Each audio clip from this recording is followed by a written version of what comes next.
नमस्ते दोस्तों। आज हम मुक्तिप्रद योग के बारे में जानेंगे। आइए शुरू करें। योग में स्थित होने पर मुनि ब्रह्म में लीन होकर फिर अपने स्वरूप से च्युत नहीं होता। मन ही मनुष्यों के बंधन और मोक्ष का कारण है। विषयों में आसक्त होने पर वह बंधन का कारण होता है और विषयों से दूर हटकर वही मोक्ष का साधक बन जाता है। अतः विवेक ज्ञान संपन्न विद्वान पुरुष मन को विषयों से हटाकर परमेश्वर का चिंतन करे।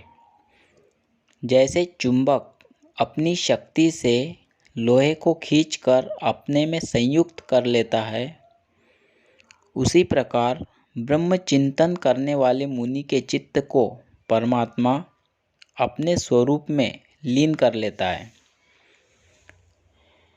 आत्मज्ञान के उपायभूत जो यम नियम आदि साधन है, उनकी अपेक्षा रखने वाली जो मन की विशिष्ट गति है, उसका ब्रह्म के साथ संयोग होना ही योग कहलाता है।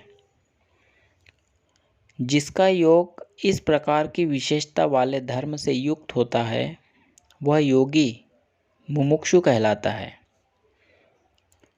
पहल योग का अभ्यास करने वाला योगी युंजान कहलाता है और जब उसे परब्रह्म परमात्मा की प्राप्ति हो जाती है, तब वह विनिष्पन्न समाधि युक्त कहलाता है। यदि किसी विघ्न दोष से उस पूर्वोक्त योगी अर्थात युंजान का चित्त दूषित हो जाता है, तो दूसरे जन्मों में उस योग भ्रष्ट की अभ्यास करते रहने से मुक्ति हो जाती है।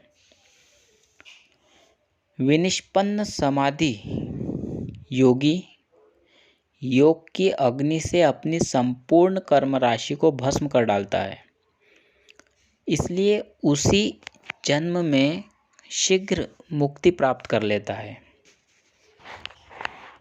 योगी को चाहिए कि वह अपने चित्त को योग साधन के योग्य बनाते हुए ब्रह्मचर्य, अहिंसा, सत्य, अस्तेय तथा अपरिग्रह का निष्काम भाव से सेवन करे। ये 5 यम हैं। इनके साथ शौच, संतोष, तप, स्वाध्याय तथा परब्रह्म परमात्मा में मन को लगाना, इन 5 नियमों का पालन करें। इस प्रकार ये 5 यम और 5 नियम बताए गए हैं। सकाम भाव से इनका सेवन किया जाए तो ये विशिष्ट फल देने वाले होते हैं और निष्काम भाव से किया जाए तो मोक्ष प्रदान करते हैं। यत्नशील साधक को उचित है कि स्वस्तिक, सिद्ध, पद्य आदि आसनों में से किसी एक का आश्रय ले यम और नियम नामक गुणों से संपन्न हो नियम पूर्वक योगाभ्यास करें। अभ्यास से साधक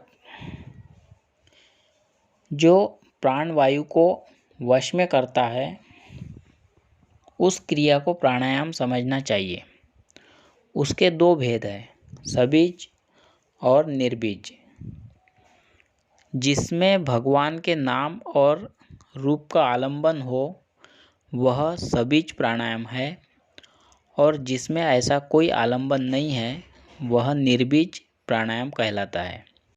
साधु पुरुषों के उपदेश से प्राणायाम का साधन करते समय जब योगी के प्राण और अपान एक दूसरे का पराभव करते हैं, तब क्रमशः रेचक और पूरक नामक 2 प्राणायाम होते हैं और इन दोनों का एक ही समय संयम अर्थात निरोध करने से कुंभक नामक तीसरा प्राणायाम होता है।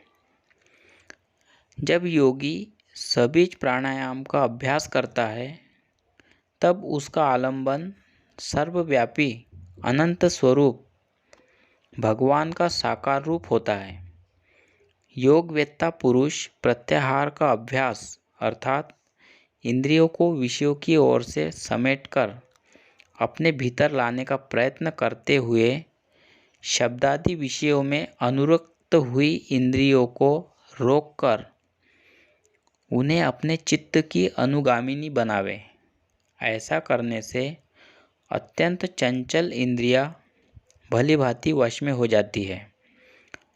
यदि इंद्रियां वश में नहीं है तो कोई योगी उसके द्वारा योग का साधन नहीं कर सकता।